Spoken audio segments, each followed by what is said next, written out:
आप देखेंगे कि पूरे भारत में नहीं बल्कि पूरे विश्व में ऐसी घटना जो भी इसको अंजाम देता है, जो आरोपी होता है, वो उसी धर्म विशेष का होता है। 100 में से 98 आरोपी आपको उसी धर्म विशेष के मिलेंगे। सर, जरही की बेटी के साथ जो कांड हुआ है वो आज ये पहला कांड नहीं है, ये हर बार एक नया नया कांड होते जाता है। आज इतने सारे लोग कैंडल जलाने आए हैं, इतने सारे लोग न्यूज़ देख रहे हैं, इतने सारे लोग ये बलात्कार देखे हैं।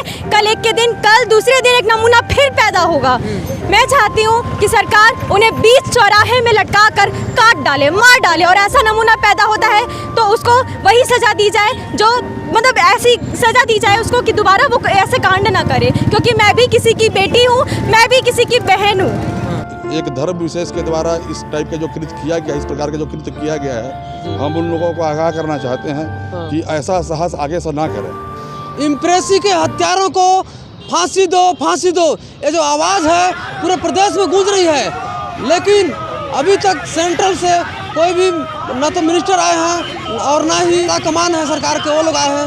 हमारे साथ यहाँ पे बेटी को विनम्र श्रद्धांजलि देने के लिए काफ़ी सारे लोग आए हुए हैं, और इनसे हम जानेंगे कि आखिर क्या कारण है। एक दलित की बेटी के साथ जब हाथरस में घटना होती है तो आला कमान पूरे पहुँच जाते हैं और उसके न्याय के लिए गुहार लगाते हैं, लेकिन आला कमान लोग अपने गद्दी को संभालने में व्यस्त हैं। हम इनसे जानेंगे कि क्या बात है कि हाथरस में जहाँ लोग पहुँच जाते हैं और यहाँ अंबिकापुर में क्यों नहीं आ पा रहे हैं। सर, जागरूकता की कमी है हमारे यहाँ, और हम लोगों को बहुत पिछड़ा लोग समझते हैं। मैं आपके माध्यम से कहना चाहूँगा कि लोग हमको पिछड़ा ना समझें। हम लोग बहुत जाग गए हैं। ये बहुत ही निंदनीय घटना है जो ये घटना हुआ है। अगर हमारी बच्ची, वो दलित की बच्ची नहीं है, वो हमारी बच्ची है, हमारे हिंदू समाज की बच्ची है, और वो जो ये जो घटना हुआ है ये बहुत ही निंदनीय है। इसका हम बहुत कड़े शब्दों में निंदा करते हैं। दूसरी बात यह है कि एक धर्म विशेष के द्वारा इस टाइप का जो कृत्य किया गया, इस प्रकार का जो कृत्य किया गया है, हम उन लोगों को आगाह करना चाहते हैं कि ऐसा साहस आगे से ना करें। नहीं तो हम वैसे तो हम लोग न्यायपालिका और शासन को मानने वाले लोग हैं, लेकिन अगर ज़रूरत पड़ा ना तो हम उसके खिलाफ बहुत सख्ती से खड़े होंगे। सर, इसमें धर्म विशेष के नाम क्यों आ रही है, आखिर इसके पीछे क्या कारण हो सकता है? अब इसमें जो अभियुक्त है वो धर्म विशेष का ही है ना, और अगल बगल दोनों पड़ोस में रहने वाले थे, और राखी वगैरह भी लड़की उसको बांधती थी, ऐसा सुनने में आया है।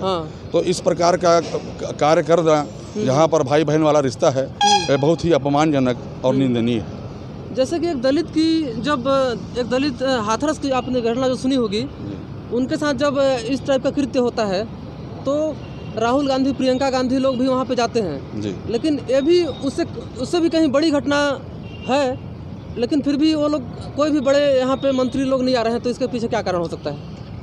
अब मंत्री हो सकता है, मंत्री, बड़े बड़े मंत्री और मुख्यमंत्री सोचते होंगे कि ये उस लेवल का घटना नहीं है। तो उत्तर प्रदेश का घटना है, तो अभी वहाँ चुनाव था तो लोग लगातार दौड़ते थे। आजकल सब राजनीतिक पार्टियाँ अपने पक्ष में माहौल करने के लिए एक दिखावा करती हैं कि हम लोग बहुत जागे हुए हैं और बहुत ही हम लोगों से मेल जोल में रहते हैं, और उसको भुनाने की कोशिश करते हैं, पूरा राजनीति करते हैं। मैं तो ये कहूँगा एक समुदाय विशेष का आरोपी होने के कारण यहाँ पे प्रशासन या मंत्री सरकार द्वारा इस घटना को तूल नहीं दिया जा रहा है। हम उसी का विरोध करना चाहते हैं कि किसी समुदाय के आधार पर किसी से कोई घटना बड़ी है या कोई घटना छोटी है, इसका निर्णय न किया जाए। ये घटना निंदनीय है, चाहे वो किसी भी समुदाय के लिए हो। हम यही चाहते हैं कि आरोपी को तुरंत से तुरंत सज़ा दी जाए, फास्ट ट्रैक कोर्ट में इसकी सुनवाई हो और जल्दी से जल्दी आरोपी को सज़ा दी जाए। आपके एक सवाल का मैं जवाब देना चाहूँगा। जैसा आपने भैया से पूछा कि आप एक धर्म विशेष या वर्ग विशेष की बात क्यों कर रहे हैं, तो आप पत्रकार हैं, आपका आंकलन, आपके पास जो समीकरण आते हैं और जो आप रेशियो निकालते हैं और जो रिजल्ट आपके पास आता है हमसे बेहतर आता है। परिणाम है, और आप देखेंगे कि पूरे नाम जो है बार बार आते हैं। आप देखेंगे कि पूरे भारत में नहीं बल्कि पूरे विश्व में ऐसी घटना जो भी इसको अंजाम देता है, जो आरोपी होता है, वो उसी धर्म विशेष का होता है। 100 में से 98 आरोपी आपको उसी धर्म विशेष के मिलेंगे। इसलिए हमें मजबूरन उस धर्म विशेष का नाम लेना पड़ रहा है। वो भी हम सम्मान के साथ धर्म विशेष ही कह रहे हैं, खुल के ऐसा नहीं कह रहे हैं ताकि उनकी भावनाओं का आहत न पहुँचे। लेकिन अगर अभी भी प्रशासन अगर कठोर कदम नहीं उठाती है तो मजबूरन हमें ही कठोर कदम उठाना पड़ेगा। हम सामर्थ्य हैं। आप समझिए कि हम उस सभ्यता और उस संस्कृति से आते हैं जिस संस्कृति में नारी के अपमान पर पूरा महाभारत हो चुका है। तो आप समझिए कि आज हम अपनी संस्कृति और सभ्यता को भूले नहीं हैं। हमारे पास हमारा धैर्य है और हमारे धैर्य की परीक्षा एक हद तक ही हम दे पाएंगे। वो घड़ा बूंद बूंद करके लगभग पूरा भर चुका है और वो फूटने के कगार पे है। तो मैं शासन प्रशासन से और बाकी जितने भी आला अधिकारी हैं उनसे मैं विनम्र आग्रह करूंगा कि हमें मजबूरन कुछ ऐसा कदम ना उठाना पड़े। आप ही कुछ ऐसे कठोर कदम उठाइए, कुछ ऐसे सख्त नियम बनाइए जिससे इस जघन्य अपराध को करने वाला आरोपी पहले ही सहम जाए। खुलेआम कुछ ऐसा पब्लिकली इस तरीके का आरोपी के साथ कुछ सजा देना चाहिए ताकि आने वाले बता रहे हैं कि इसमें गैंग रेप की मामला है, लेकिन अभी तक पुलिस इस बारे में पूरी तरीके से पब्लिश नहीं कर रही है, किसी को कुछ बता नहीं रही, जांच नहीं कर पा रही है। तो इसके संबंध में क्या कहना चाहेंगे आप? अब देखिए, बात फिर घूम फिर करके वहीं आ जाती है जो वर्ग विशेष वाली बात होती है। आप देखिएगा कि जब यूपी में या किसी भी जगह पे इन वर्ग विशेष के किसी भी आरोपी को मारा जाता है तो ये दिल्ली से लेकर केरल तक को अपने सर पे उठा लेते हैं। आप देखिएगा, स्वयं देखिएगा, मीडिया में चलती है। आपने भी कई जगह पे ऐसे न्यूज़ चलाए होंगे। तो हम वैसा नहीं करना चाहते हैं, ऐसा नहीं कि हम नहीं कर सकते हैं, लेकिन हमारा वो संस्कार नहीं है। हमारे पूर्वजों ने, हमारे गुरुओं ने हमें वो शिक्षा नहीं दी है।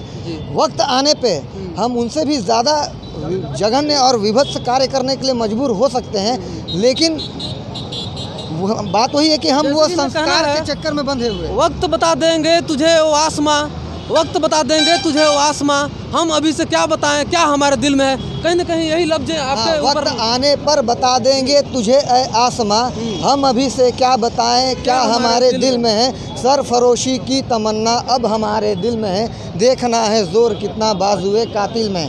ये जो पंक्ति है, ये पंक्ति सिर्फ पंक्ति नहीं है। इसे बोल करके जय इंकलाब जिंदाबाद, वंदे मातरम, ये बोल के लोग चले जाते हैं, कैंडल मार्च करके जाए, वो सॉल्यूशन नहीं है। दिल में होनी चाहिए, ये रोज होनी चाहिए, बिल्कुल होनी चाहिए। मैं आ करके एक बार आपके सामने या किसी के सामने बोल कर चला जाऊं, वो समाधान नहीं होता है। देखिए, मैं आने के लिए बहुत पहले भी आ सकता था।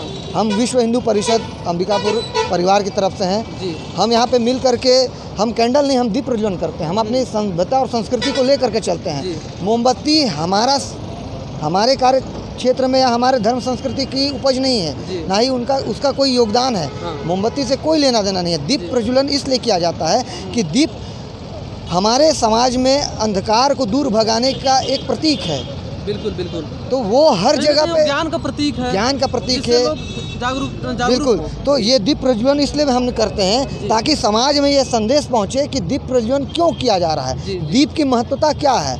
लेकिन मैं पुनः फिर आपके माध्यम से शासन प्रशासन को ये कहना चाहूँगा कि हमें कोई कठोर आंदोलन या उग्र आंदोलन करने पे मजबूर ना करें। समय रहते ऐसे जघन्य अपराधी को जितनी हो सके कड़ी से कड़ी सजा दें। और ये किसी एक अकेले का काम नहीं है। जैसा कि हमारे मंत्री महोदय जी ने बताया, अभी विनीत भैया जो बात कर रहे थे विश्व हिंदू परिषद के, तो मैं कहना चाहूँगा कि ये जैसे जो बलात्कार, आप देखिएगा बलात्कार के बाद ही ये फांसी पर लटकाया गया है। हम सरकार से यही मांग करते हैं कि आरोपियों जो भी आरोपी इसके पीछे हों उनको जल्द से जल्द पकड़े, पोस्टमार्टम की रिपोर्ट को प्रेस में पब्लिश करे। सर, हमें तो नहीं लगता कि ये पुलिस इस जो थाना की जो पुलिस है वो कर पाएगी।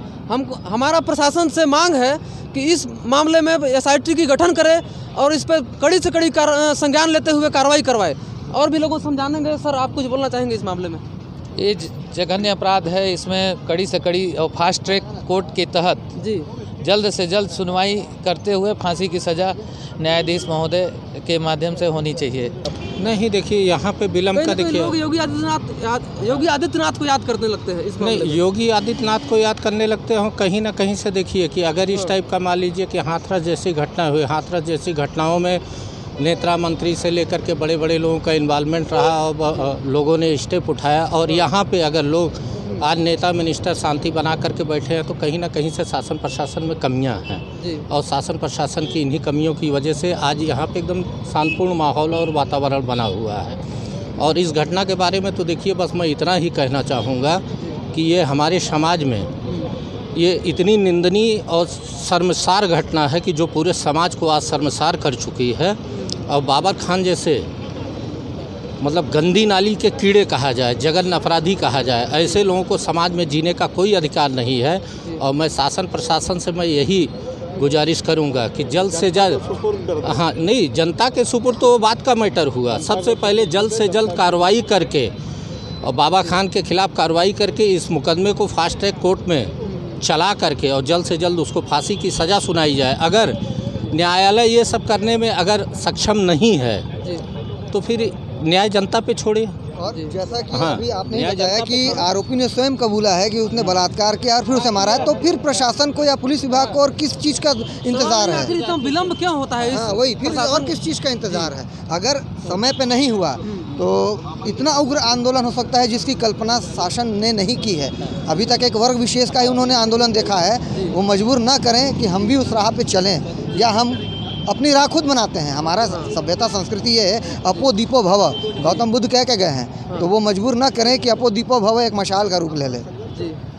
जरही जैसे एक ब्लॉक। सर इसमें आप क्या चाहते हैं? एसआईटी का गठन करने के लिए बहुत लोग बोल रहे हैं, इस बारे में क्या कहना चाहते हैं? नहीं, एसआईटी का गठन तो होना ही चाहिए। बहुत ही जघन्य और बहुत शर्मसार घटना है, इसमें एसआईटी का गठन तो होना ही चाहिए था। हाँ, इसमें ये बोलना चाह रहा था कि ये जरही जैसे एक ब्लॉक में जहाँ पे आबादी की कमी नहीं है और शहर एक तरीके से शहर उसको बोला जाए, उस जगह पे अगर इस टाइप की घटना हो रही है, इसका मतलब हाँ वो घनी आबादी है।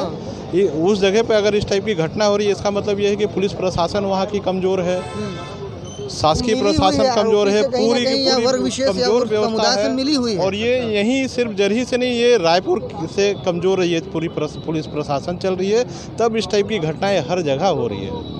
इस घटना पे फास्ट ट्रैक कोर्ट लगा करके तत्काल कार्रवाई होनी चाहिए। से कुछ कमियां हैं और उन कमियों की वजह से आज इस टाइप की घटनाओं का अंजाम हो रहा है। इनका कहना है कि केवल कैंडल मार्च निकालने से और लोगों को यहाँ पे रैलियाँ निकालने से न्याय नहीं मिलेगी। न्याय तब मिलेगी जब लोगों में दहशत होगी। लोग तब डरेंगे, ऐसे घटना ऐसे कृत्य को अंजाम देने से तब डरेंगे जब लोगों में दहशत होगा, जब लोगों को मतलब लाके और लोगों को डर बनेगा। हमारे साथ एक और युवा हैं, इनसे जानते हैं क्या कहना है इनका। ऐसी बातें देखिए बिल्कुल शोभनीय नहीं है। हमारे देश में तो बिल्कुल भी नहीं, जहां महिलाओं को इतना सम्मान दिया जाता है। दूसरी बात है कि अगर ऐसा कोई करता है तो उसके लिए एक नियम तत्काल बनाया जाए कि उसमें कोई भी सुनवाई ना ही किसी प्रकार की जांच की आवश्यकता होनी चाहिए गवर्नमेंट को। वो सीधा इस पर निर्णय ले और दोषी को तत्काल सजा दिलाए इस चीज़ के ऊपर। देखिए जाँच तो जरूरी है, लेकिन आपने सुना होगा कि उसने कबूल कर लिया है जुर्म को और वो कह रहा है जबकि मैंने ये कृत्य किया है। तो इस परिस्थिति में उसको तत्काल फांसी की सजा देनी चाहिए, ये कहना है। और भी लोगों का और भी लोगों का नहीं है, सभी लोग जितने लोगों से आप बात करेंगे सभी का यही कहना है। क्योंकि सत्य यही है, कबूल करे वो या कबूल ना करे, ठीक है, कबूल करना उसका अलग बात है, लेकिन जिसके साथ हुआ है, कर चुका है तब तो मिलनी चाहिए। जिसके साथ हुआ है ये चीज़, उससे ज़्यादा उसकी पीड़ा को और कौन समझ सकता है। चाहे लोग यहाँ कैंडल निकाले या कुछ भी कर लें, उसको तत्काल सजा मिलना चाहिए, तभी लोगों को यहाँ शांति मिलेगी और उनके परिवार को भी शांति मिलेगी। तभी सबको शांति मिलेगी जब उनको